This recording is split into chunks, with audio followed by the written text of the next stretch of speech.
Bismillahirrahmanirrahim. Assalamualaikum warahmatullahi wabarakatuh. Alhamdulillah wassalatu wassalamu ala Rasulillah wa ala alihi wa sahbihi wa man wala. La haula wala quwwata illa billah. Baik, kita lanjutkan materi kali ini tentang tauhid dan urgensinya bagi kehidupan muslim. Ada 4 hal yang akan kita bahas pada kesempatan kali ini. Pertama tentang pengertian tauhid, yang kedua makna kalimat la ilaha illallah dan konsekuensinya dalam kehidupan. Yang ketiga, tauhid sebagai landasan bagi semua aspek kehidupan. Yang keempat, jaminan Allah bagi orang yang bertauhid mutlak. Baik, yang pertama tentang pengertian tauhid.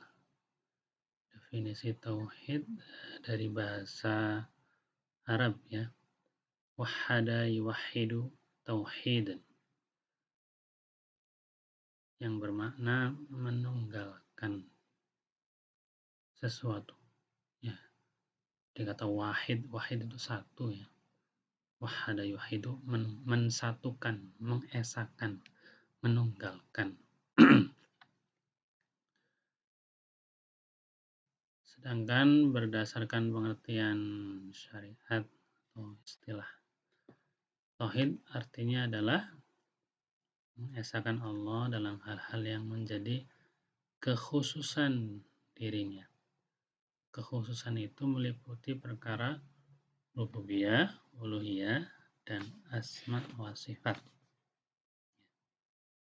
Nanti akan kita lebih perjelas lagi.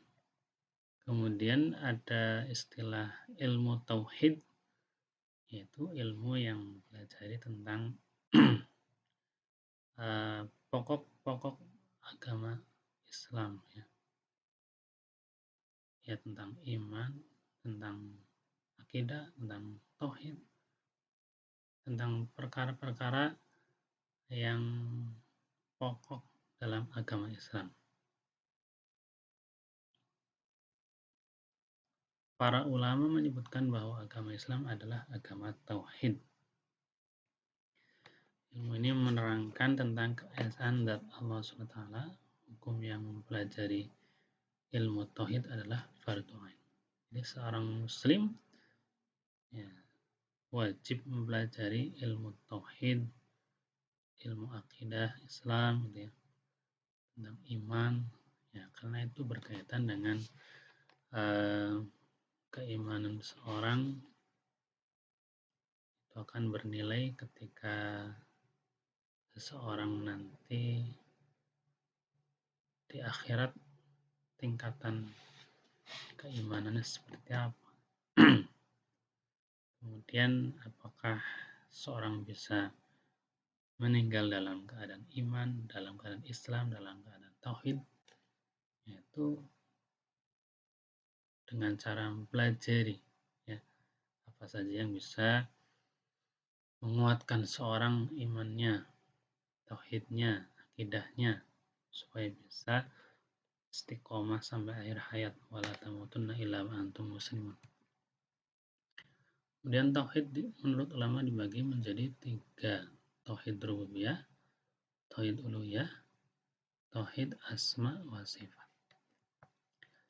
Tauhid rububiyah artinya adalah kita meyakini keesaan Allah dalam hal penciptaan, pemilik, pengatur, pemberi rezeki, dan pemelihara alam semesta beserta isinya. Kalau kita baca Al-Fatihah, Alhamdulillahirabbil alamin, segala puji bagi Allah, Tuhan semesta alam. Ya, Tuhan semesta alam itu kan kita meyakini bahwasanya Allah yang memelihara alam semesta, Allah yang menciptakan alam semesta, Allah yang mengatur alam semesta, Allah yang memiliki alam semesta. Itu tauhid rububiyah.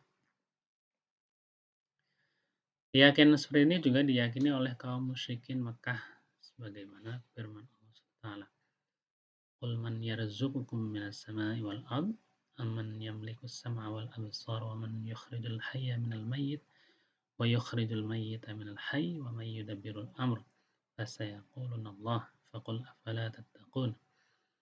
Artinya katakanlah Muhammad, siapa yang memberi rezeki padamu dari langit dan bumi? Atau siapakah yang kuasa menciptakan dengaran dan penglihatan dan mengeluarkan yang hidup dari yang mati dan mengeluarkan yang mati dari yang hidup? Dan siapakah yang mengatur segala urusan? Maka mereka orang kafir Quraisy Mekah menjawab, Allah. Maka katakanlah, wahai Muhammad, mengapa kamu tidak bertakwa kepadanya? Al-Quran Surat Yunus ayat 31. Di dalam ayat ini, orang-orang kafir Quraisy kalau ditanya, siapa yang menciptakan langit bumi? Mereka menjawab Allah. Siapa yang memberi rezeki? Mereka menjawab Allah. Siapa yang menghidupkan, matikan? Mereka menjawab Allah.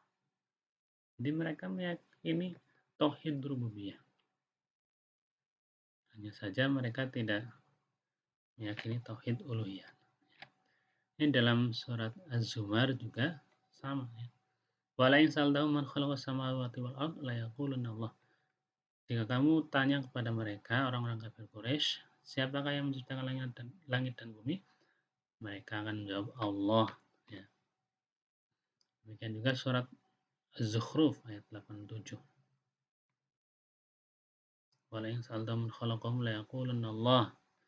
Jika kau tanya kepada mereka siapa yang menciptakan mereka, mereka menjawab Allah. Ayat-ayat itu semua menjelaskan bahwa orang kafir Quraisy ya, meyakini tauhid rububiyah, hanya saja mereka tidak tergolong sebagai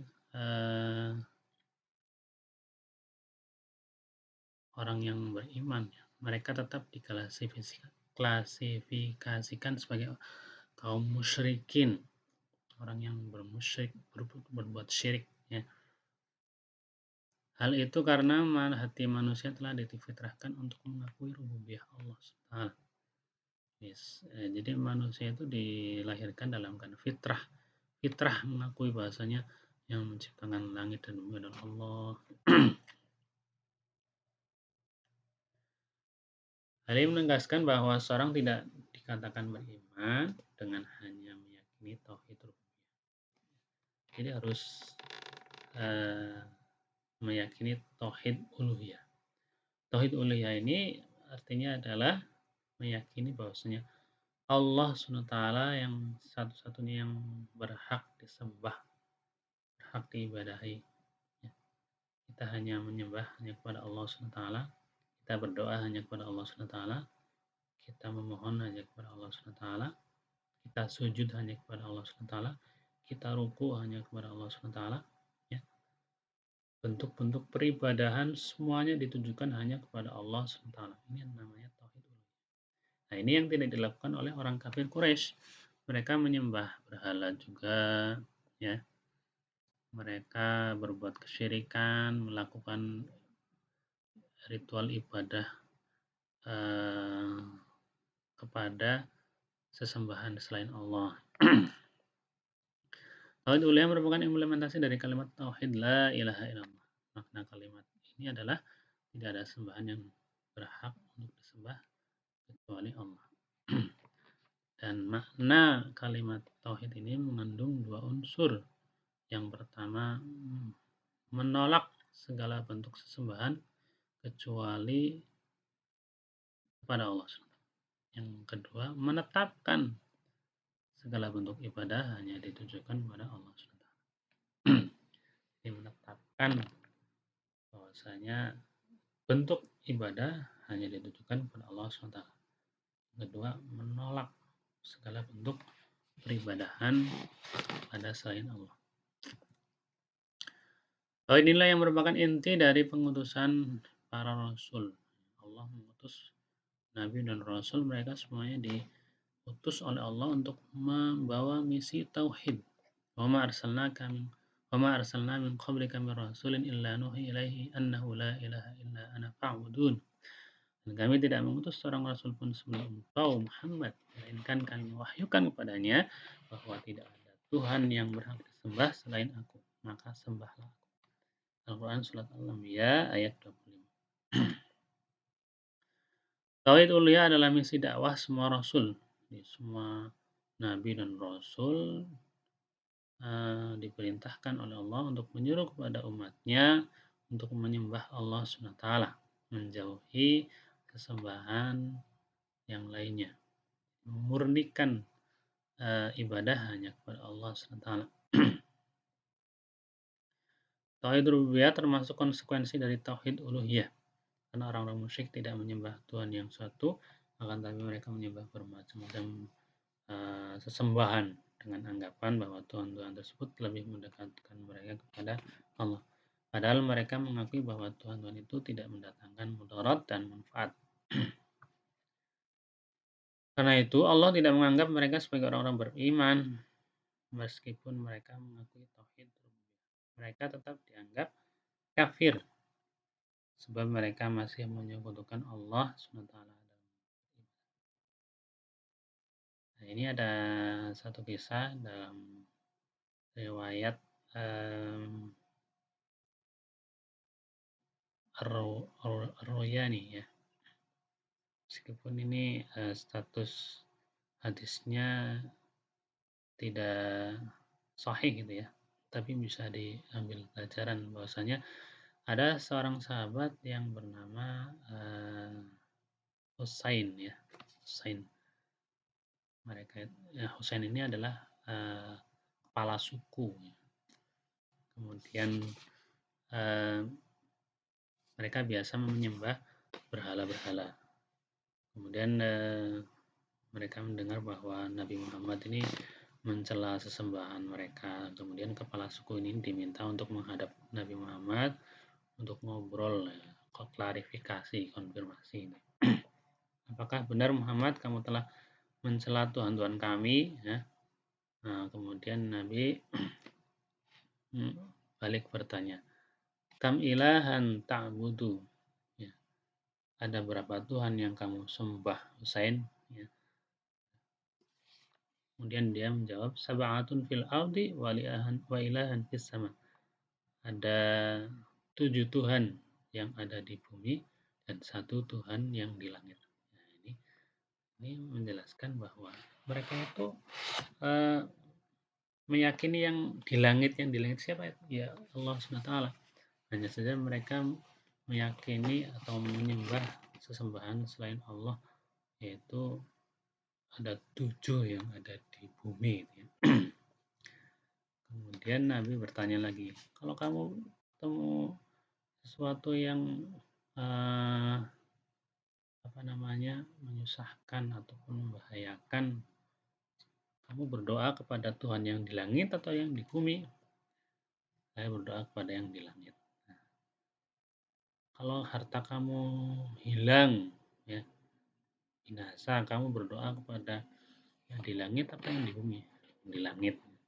Nah, kenapa kamu menyekutukan Tuhan yang di langit dengan Tuhan yang di bumi? Padahal kamu tahu bahwasanya Tuhan yang di bumi, ya, sesembahan yang di bumi itu tidak memberikan mudarat ataupun manfaat.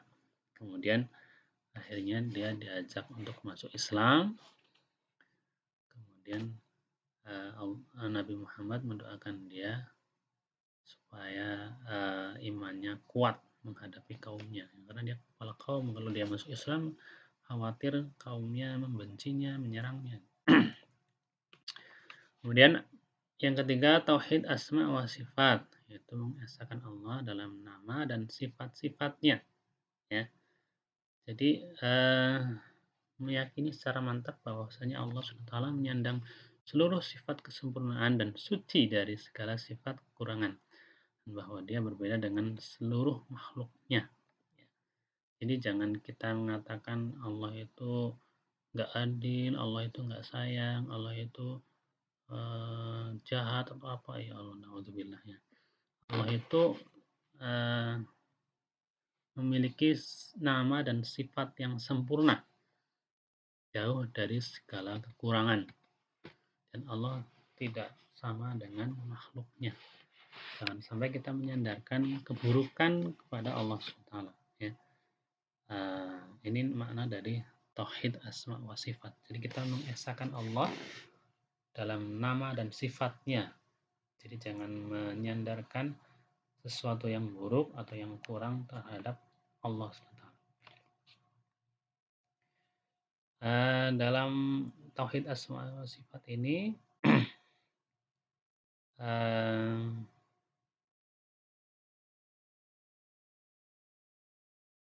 di antaranya adalah dengan tidak melakukan 4 hal ya. Yang pertama tahrif, pengubahan lafaz atau makna. Yang kedua ta'til, pengabaian. Yang ketiga takyif. Yang keempat tashbih, penyerupaan dengan sifat makhluk.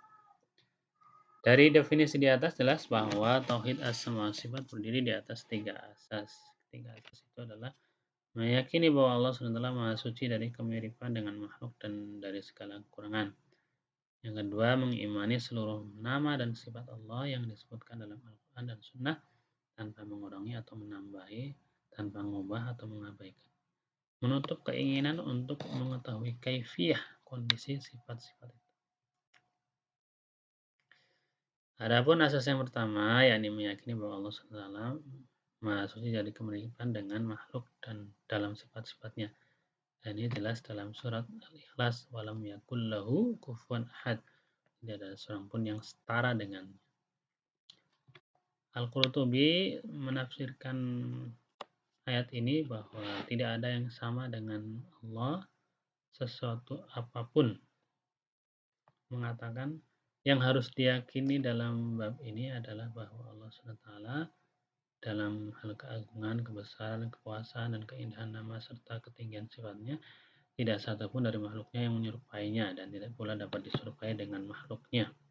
Misalnya mungkin di dunia ini ada manusia yang sangat baik sekali.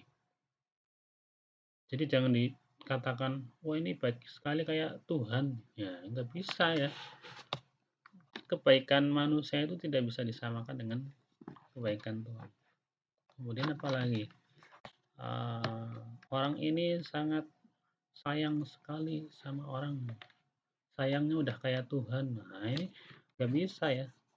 Jangan kita menyamakan Allah ya dengan makhluk. Kalau secara nama ya sama ya, misalnya penyayang, manusia penyayang itu kan sama, tapi dalam hal hakikatnya itu beda ya. Manusia sayang, Allah sayang, manusia sayang ya. Tapi sayangnya Allah dengan sayangnya manusia beda.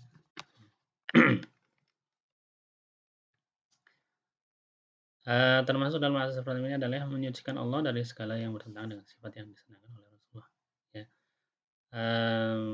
Maka ketika di Al-Quran menyebutkan bahwasanya Allah itu satu ya, Allah itu tidak butuh kepada makhluknya. Allah tidak punya istri, tidak punya teman, tidak punya tandingan, tidak punya mantu, tidak punya anak ya. Lam yalid walam yulad. Kemudian menuntut seorang muslim untuk menyucikan Allah dari sifat-sifat yang kurang ya, seperti tidur, lelah, lemah, mati, bodoh, zalim, lalai, lupa, kantuk dan sebagainya. Itu tidak patut dimiliki oleh Allah SWT. Allah tidak pernah tidur, Allah tidak pernah lelah, Allah bukan lemah, Allah kuat, Allah tidak mati, Allah maha hidup ya. Jadi kalau dalam istilah lainnya itu sifat mustahil ya.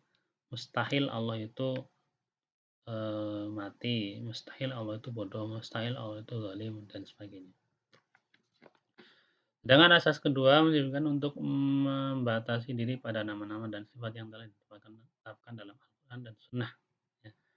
Nama-nama dan sifat itu harus ditetapkan berdasarkan wahyu, bukan logika. Jadi tidak boleh menyandarkan sifat atau nama kepada Allah SWT kecuali sejauh ditetapkan oleh Rasulullah SAW. Qul a'antum a'lam amillah. Katakanlah kalian yang lebih tahu atau Allah. Sementara asas ketiga menuntut manusia yang mukallaf untuk mengimani sifat-sifat dan nama-nama yang ditegaskan oleh Al-Quran dan Sunnah tanpa bertanya tentang kaifiyah kondisinya dan tidak pula tentang esensinya. Sebab mengetahui kaifiyah sifat hanya akan dicapai manakala mengetahui kaifiyah zat.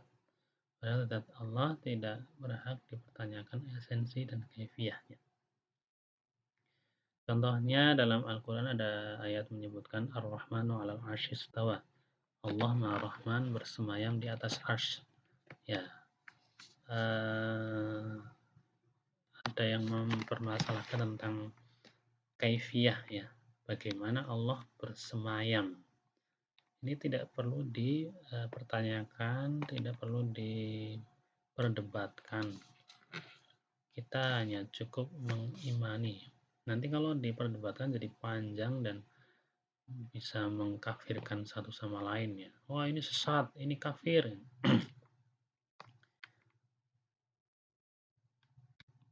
Kemudian ada juga hadis Nabi yang menyebutkan bahwasanya Allah turun ke langit dunia. Ini bagaimana Allah turunnya seperti apa? Ini juga kita nggak perlu menanyakan hal seperti itu ya.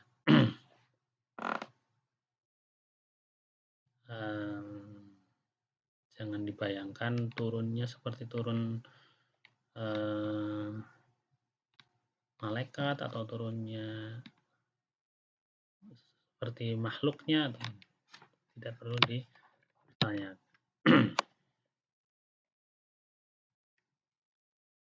Dari penjelasan ini kita pahami bahwa tauhid asma sifat bisa rusak dengan 4 hal tadi ya. Tasbih, yaitu menyerupakan sifat Allah dengan sifat makhluknya ya.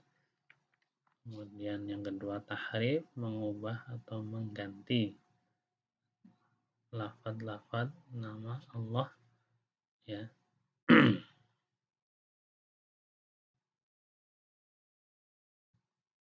Yang ketiga ta'til, pengabaian, membuat tidak berfungsi ya. Ini menampik sifat Allah dan menyangkal keberadaannya pada zat Allah SWT. Misal menampik kesempurnaannya dengan cara membantah nama-nama dan sifat-sifatnya. Ya, seperti Allah tidak sayang, Allah tidak adil, itu ini jelas-jelas bertentangan. Yang keempat, takyif, menentukan kondisi dan menetapkan esensinya. Nah, ini tadi bahwa tentang Allah bersemayam di atas arsy ya. Ini kita tidak perlu membayangkan bagaimana Allah bersemayamnya seperti apa. Kemudian makna kalimat la ilaha illallah dan konsekuensinya dalam kehidupan. Kalimat la ilaha illallah menunjukkan pengakuan tauhid. La ilaha illallah. La itu berarti tidak, ilaha Tuhan, illa kecuali Allah. Tidak ada Tuhan kecuali Allah.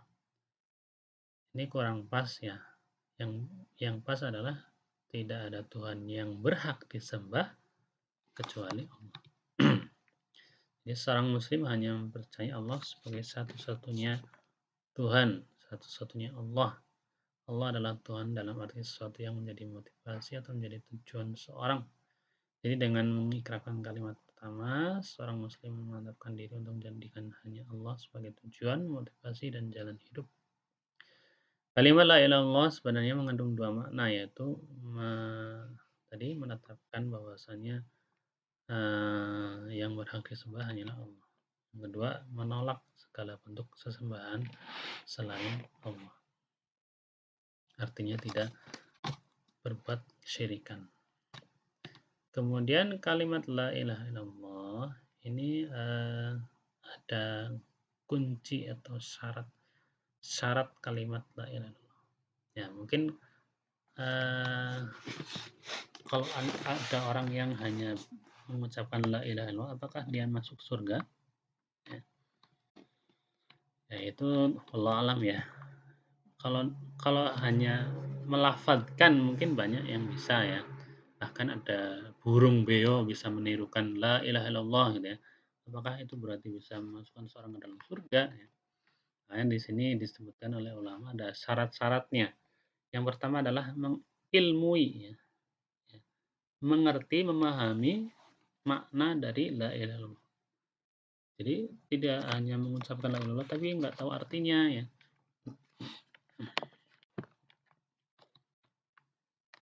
Barang siapa yang tidak mengetahui maknanya, maka ia tidak akan mengetahui petunjuk tuntutannya. Maknanya adalah berlepas diri dari semua yang diibadahi selain Allah dan mengikhlaskan peribadatan hanya untuk Allah. Yang kedua, yakin. Jadi yakin bahwasanya la ilaha illallah inilah kalimat yang benar, kalimat yang membawa seorang bisa masuk ke dalam surga, ya. Jadi tidak ada keraguan. Makanya kalau ada orang masuk Islam itu biasanya ditanya, kamu masuk Islam tidak ada yang maksa, ya. Tidak ada yang mengancam atau apa, dia benar-benar ikhlas. Apakah sudah yakin betul untuk masuk Islam? Nah, benar-benar diyakinkan.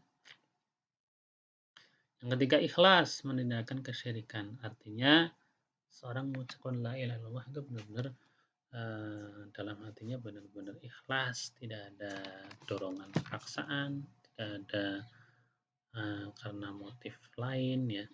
Benar-benar itu adalah ikhlas. Yang keempat adalah sidik, jujur, ya, bahwasanya apa yang diucapkan la ilaha illallah itu adalah kejujuran dari dalam diri, ya. Saya Islam, saya beriman, itu benar-benar hatinya juga meyakini. Karena kalau hanya ngomong doang, saya Islam, saya iman, tapi hatinya menolak, maka itu namanya munafik, ya. Orang dia punya pura-pura Islam, pura-pura iman, ya, supaya hidup di tengah-tengah orang Islam seperti orang-orang munafik di zaman Nabi. Yang kelima, qabul, menerima. Jadi menerima konsekuensi dari la ilaha illallah, ya. Jadi ketika seorang sudah mengucapkan la ilaha illallah itu dia ada konsekuensinya, harus melaksanakan rangkaian ibadah yang menegakkan syariat Islam.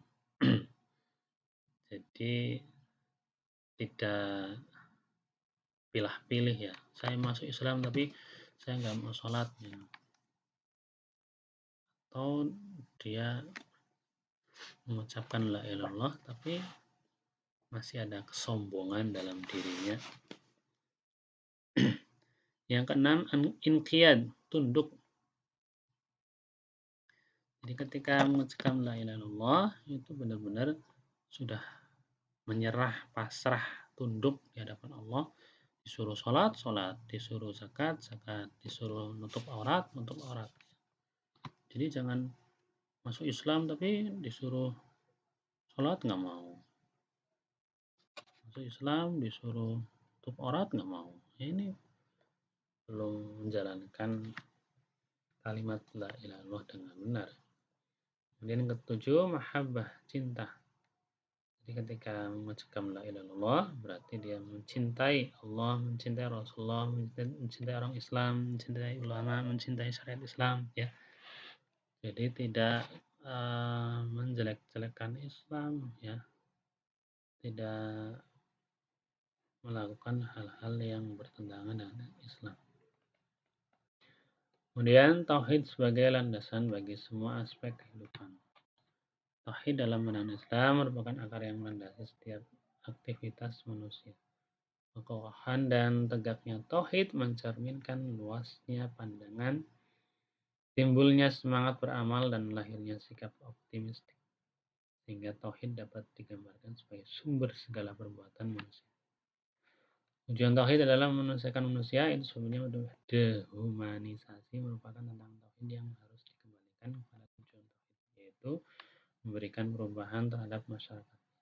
Perubahan itu didasarkan pada cita-cita profetik yang diderivasikan dari misi historis, yang itu menegakkan kebaikan, mencegah kemungkaran, dan beriman kepada Allah.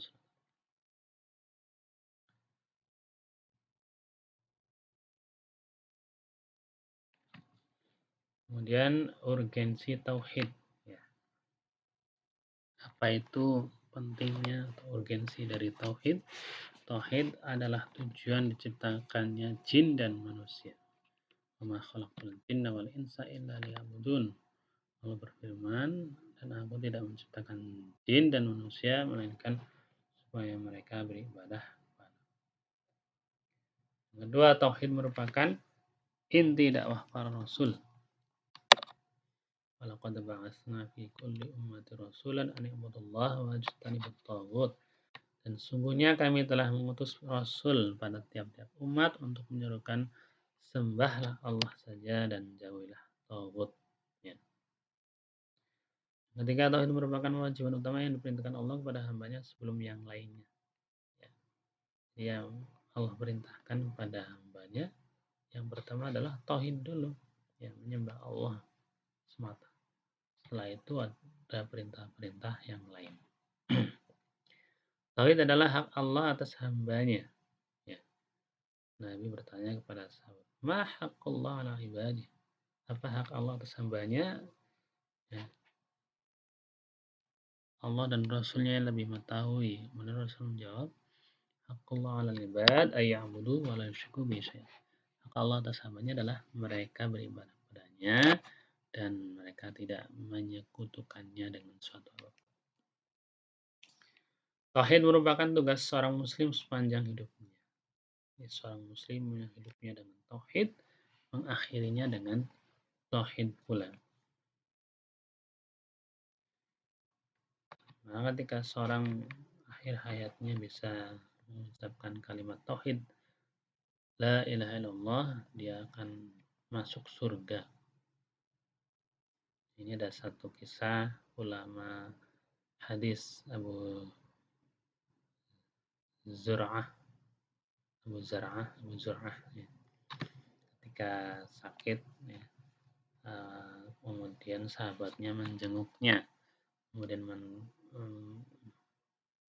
mereka mau mentalkinkan tapi gak enak karena ini adalah ulama besar, masa ulama besar ditalkinkan gitu. Kemudian mereka berusaha menyebutkan hadis yang berkaitan dengan talkin, disebutkan dari ini tapi nggak sampai selesai.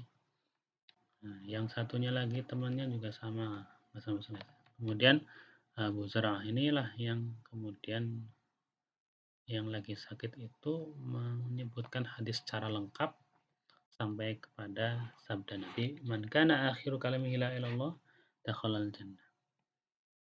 Akhirnya dia pun meninggal dunia. Ini kisah yang luar biasa.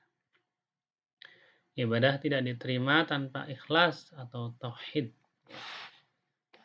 Syarat ibadah itu selain sesuai dengan tuntunan dari Nabi, yang paling utama adalah ikhlas. Ikhlas itu artinya harap pahala dari Allah SWT, ya, ditujukan kepada Allah SWT, yaitu sama dengan tauhid. Ya. Tauhid itu yang mengesahkan ibadah hanya kepada Allah SWT, terutama adalah tauhid uluhiyah. Sedangkan ketika orang beramal dengan maksud untuk mendapat pujian orang lain atau karena syirik, ya, tentu tidak akan diterima amalannya sia-sia.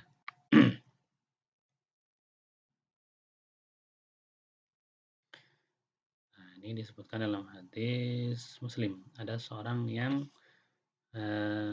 memuliakan tamu, kemudian silaturahim, kemudian suka membantu orang lain, baik sama tetangga, kemudian dia disebut sebagai orang yang baik. Apakah dia masuk surga? Apakah bermanfaat baginya? Nabi mengatakan, la ya Aisyah, tidak ya Aisyah, sampai dia mengatakan, Rabbi firli khati'ati yaumiddin, ya Allah, ya Tuhanku, ampunilah dosaku pada hari kiamat yaumiddin.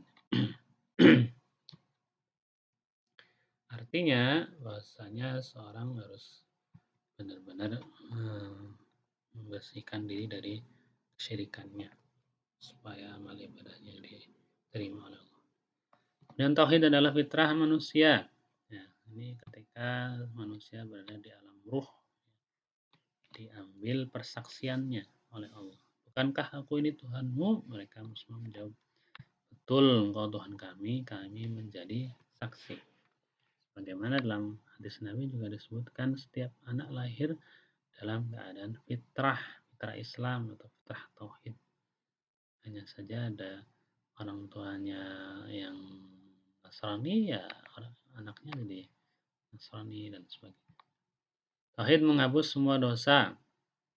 Ini dalam hadis disebutkan, wahai anak Adam, kalau kamu punya dosa sepenuh bumi, kemudian kamu datang kepada aku dalam keadaan tidak berbuat syirik, ya, masih dalam keadaan tauhid, maka aku akan datang padanya dengan membawa ampunan sepenuh bumi pula. Tauhid memasukkan seorang ke dalam surga. Ya. Ketika seorang meninggal dalam keadaan tauhid, maka Allah akan memasukkannya ke dalam surga. Apapun amal yang telah diperbuatnya.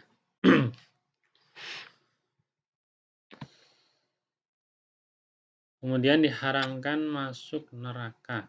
Ya. Bahasanya siapa yang mengucapkan la ilaha illallah, kemudian Allah akan mengharamkan baginya neraka. Kalau dia benar-benar bertauhid, ya, tidak menyekutukan Allah. Ini tadi tentang hak Allah atas hambanya. Ketika hamba Allah melakukan tugasnya sebagai hamba Allah, ya, beribadah kepada Allah SWT dengan ikhlas, dengan tauhid, tidak berbuat syirik, maka Allah akan tidak akan menyiksanya, tidak akan mengazabnya. Tauhid cabang keimanan paling tinggi. Iman itu 70 atau 60 cabang. Yang paling tinggi adalah kalimat la ilaha illallah, ya, kalimat tauhid. Yang paling ringan adalah menyingkirkan gangguan dari jalan. Wal haya syu'batun minal iman. Rasa malu adalah salah satu cabang dari iman. Kemudian jaminan Allah bagi orang yang bertauhid tadi juga sudah dijelaskan, ya. Diberikan rasa aman dan selalu mendapat petunjuk, dihapuskan segala dosa, dihilangkan segala kesulitan kesedihannya di dunia dan akhirat, dijanjikan masuk surga dan dijauhkan dari api neraka. Demikian, terima kasih. Semoga bermanfaat. Mohon maaf bila ada kekurangannya. Wabillahi taufiq wal hidayah. Assalamualaikum warahmatullahi wabarakatuh.